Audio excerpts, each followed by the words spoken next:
संगी मोर मन के बात सुन लेना।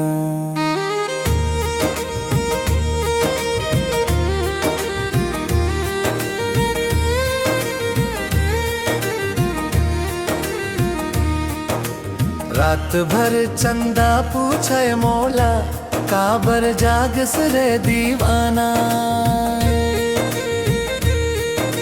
निंदिया खिले भाग गे मोर, जब ले देखे हम तोर नजारा। तोला देख के मन हर बोले ही चाहे मोर ठिकाना।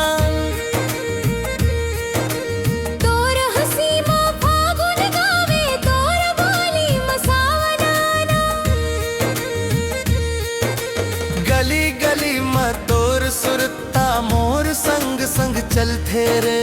पानी भर भर जाथस जब मोर धड़कन हर मचलते रे।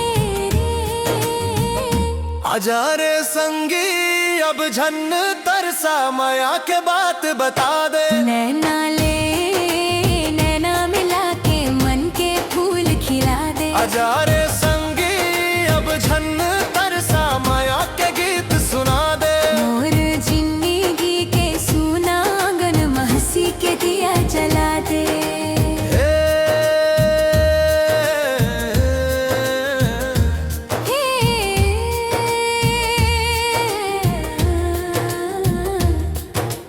मांदर बाजे धिन धिन धामन हर नाचे गली माजा।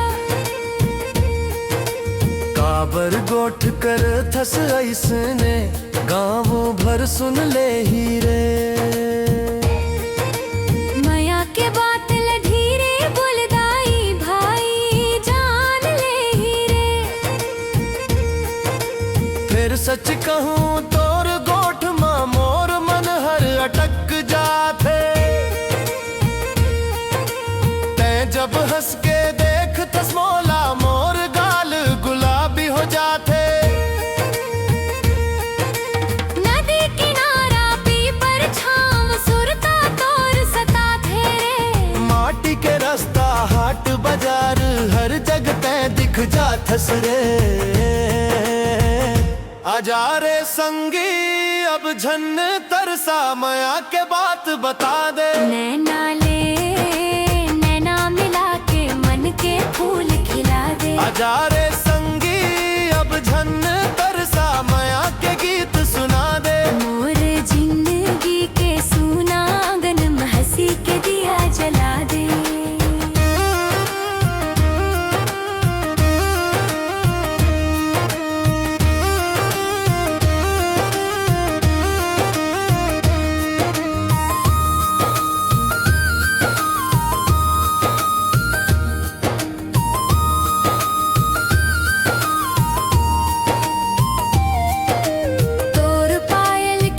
छन सुन के मोर मन हरद आवई। तोर ओढ़नी के रंग देख के फागुन गाँव में उतर आवे। हट म दिखा थस खेत म दिख थस डोरी ले पानी भर थस।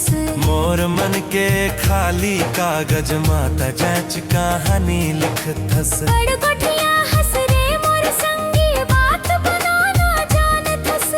माया करे के चाहत हंस फिर ल जाना नहीं जान थस। धिनक धिंधा मांदर बाजे रे। नाचा गम्मत के रात में संगी मन का बर ल जाए रे। आजा रे संगी अब झन तरसा माया के बात बता दे। नैना नाले नैना मिला के मन के फूल खिला दे। आजा रे संगी अब झन तरसा माया के गीत सुना दे। मोर जिंदगी के सुना आंगन महसी के दिया जला दे।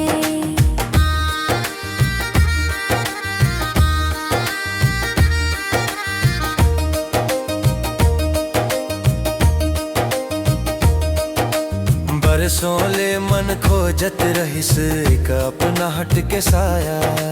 तोर संग मिल के जाने हाँ माया कही थे काला माया। ना सोना चाही ना चांदी चाही ना चाही शहर के मेला। तोर संग गाँव के रास्ता चाहे तोर संग जिंदगी अकेला। आजा रे संगी अब झन तरसा माया के बात बता दे। नैना ले नैना मिला के मन के फूल खिला दे। आजा रे संगी अब झन तरसा मोर हाथ में हाथ धरा दे। जन्म जन्म के संगी बन के मोर आंगन में जा दे। हो माया के बात बता दे। आजा रे संगी